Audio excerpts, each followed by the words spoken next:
Soalnya daging kepala sapi itu dagingnya empuk, nggak ada pemasukan 3 bulan itu, Mak. Kami menyusuri Jalan Raya Ciangsana, Kecamatan Gunung Putri, Bogor, siang menjelang sore dan ditemani mendung yang menggelayut. Tujuan perjalanan kami mencari rumah makan khas Sunda Pak Fendi dengan menu sop kepala sapinya. Mendengar pertama kali tentang sop kepala sapi ini, yang terlintas di kepala kami adalah menu yang unik, menu yang jarang kami temui, dan kami tertarik untuk mencoba menyantapnya. Alamat lengkap warung ini berada di Jalan Raya Ciangsana nomor 12 Ciangsana, Kecamatan Gunung Putri, Kabupaten Bogor, Jawa Barat. Pilihan waktu untuk datang ke sini setelah jam makan siang sepertinya pilihan yang tepat karena warung sudah tidak terlalu ramai. Penampakan warung yang didominasi cat hijau dengan tampilan sederhana diisi dengan 2 etalase kaca di mana masing-masingnya menampilkan menu yang berbeda. Andalan sop kepala sapinya ada di 1 etalase, dan 1 etalasenya lagi diisi dengan beragam menu seperti pepes ikan, udang goreng, tempe, ikan, ayam goreng, dan lain-lain.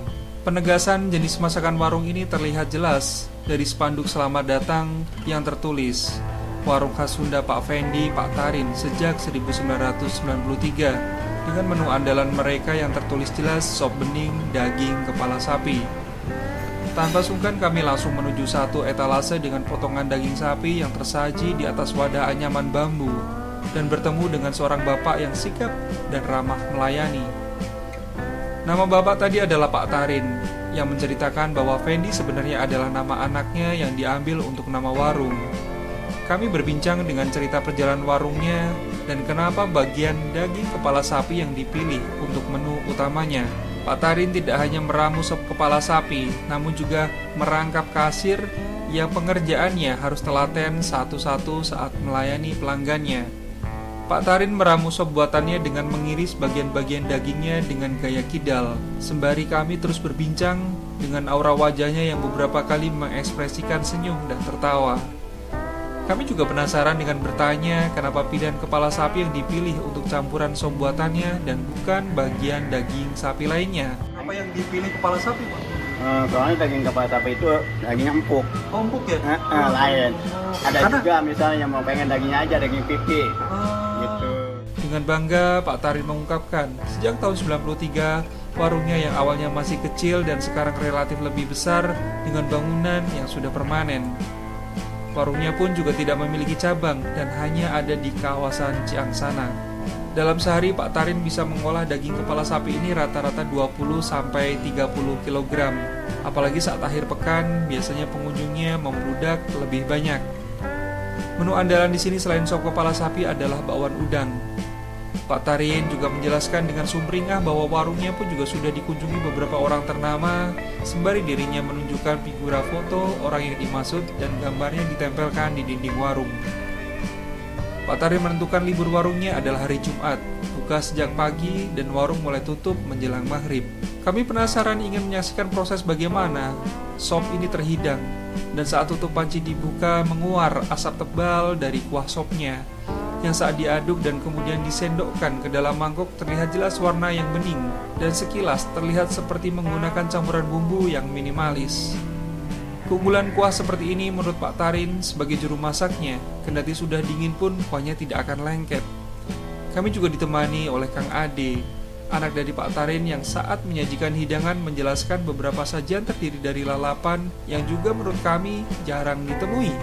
Seperti lalapan rebusan daun mengkudu yang disuguhkan dengan diiringi 2 macam sambal dan tertata dengan wadah cobek kecil.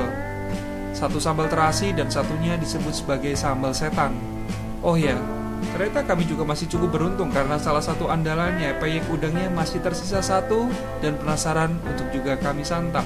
Lainnya lagi yang juga dihidangkan adalah 1 porsi nasi dalam wadah boboko beralas daun pisang dan bebas disendokkan ke dalam piring sekenyangnya. Sementara suasana dengan rekaman musik alunan instrumen seruling gaya khas Sunda terputar dengan lirih, seperti ingin menegaskan bahwa yang dikunjungi adalah memang benar warung Sunda. Yang menarik perhatian kami adalah sajian tahu dan semur jengkol yang tersaji di salah satu etalasenya, yang sepertinya menjadi penanda bahwa kawasan Ciangsana adalah semacam akulturasi dari campuran kuliner Betawi dan Sunda. dan konkretnya teraplikasi di warung ini. Kami tidak sabar untuk segera menyeruput sop kepala sapinya. Kuah beningnya saat disendokkan ke dalam mulut mengantarkan sensasi rasa yang ringan, namun jejak bumbunya tetap terasa membekas di lidah, mengingat sup ini tidak mengandalkan kaldu sebagai kekuatannya. Ini semacam keberanian, dan untungnya cukup terterima baik di lidah kami. Potongan-potongan bagian dari kepala sapinya yang jadi sajian utama dengan bubuhan irisan tomat, daun bawang, dan taburan bawang goreng yang layaknya sebagai penggembira. Klaim beningnya pun bisa terbuktikan dengan kuah yang tembus pandang hingga ke bagian dasar mangkoknya. Sementara buah sambalnya sepertinya memang diperuntukkan untuk mereka yang gemar dengan pedas. Saat mencobanya satu-satu, kami tidak berani untuk terlalu banyak mencampurkannya ke dalam hidangan. Satu adalah sambal terasi dengan bahan terasi yang sepertinya bukan terasi ala pasaran, dan satunya lagi sambal setan yang hanya mendengar sebutannya pun seperti sudah cukup jadi peringatan seperti apa rasa pedas yang akan ditawarkan. Yang juga unik adalah pilihan lalapan dari rebusan daun mengkudu. Kami cukup penasaran karena baru pertama kali mengunyah lalapan jenis ini. Saat dikunyah, rasanya seperti gabungan daun pepaya dan daun singkong dengan tambahan sepat dan getir yang tipis, dan memang cocok untuk langsung dipadukan dengan sambal. Kang Ade menjelaskan khasiat dari daun mengkudu ini katanya bisa menjadi penawar untuk darah tinggi. Untuk lainnya seperti daun poh-pohan, terong lalap, dan mentimun disajikan mentah seperti pada umumnya. Kami juga memesan pepes tahu, bakwan udang, dan tempe goreng sebagai lauk untuk menemani santapan. Tentu, kami tidak berharap banyak soal kehangatan hidangan tersebut mengingat kedatangan kami yang sudah mendekati sore hari. Saat pepes tahu dengan bungkusan daun pisang yang sudah berubah warna itu dibuka, sajian pepes yang dijejali satu selongsong cabai di atasnya seperti menegaskan bahwa warung ini sepertinya terobsesi dengan rasa pedas. Sementara bakwan udang yang tersaji sisa satu di etalase tadi terlihat berwarna coklat tua hasil proses digoreng yang sedikit lebih lama. Kami makan dengan urutan acak untuk mencoba satu-satu, dan kemudian nasi yang tertuang di piring kami guyur dengan sop daging kepala sapi. Tidak lupa kami campur lalapan, juga ditambah pepes dan peyek udang. Untuk semuanya terasa harmonis, sebelum kemudian sambalnya terasa menghajar dengan rasa pedas yang di atas rata-rata. Lidah kami cukup kewalahan dengan pedas yang ditawarkan, hingga beberapa kali kami memesan teh panas untuk menetralisir dan mencairkan ludah yang seperti mengental di dalam mulut. Ya duka-dukanya kita lagi COVID. Oh, sepi banget ya Mas? Ya COVID kita cerai 3 bulan. 3 bulan tutup? Nggak ada pemasukan sama sekali? Enggak, cuma nggak ada pemasukan 3 bulan itu. Totalnya, sajian yang dipesan, kami merogoh kocek Rp63.000. Mari makan, rasakan, dengarkan, dan ceritakan.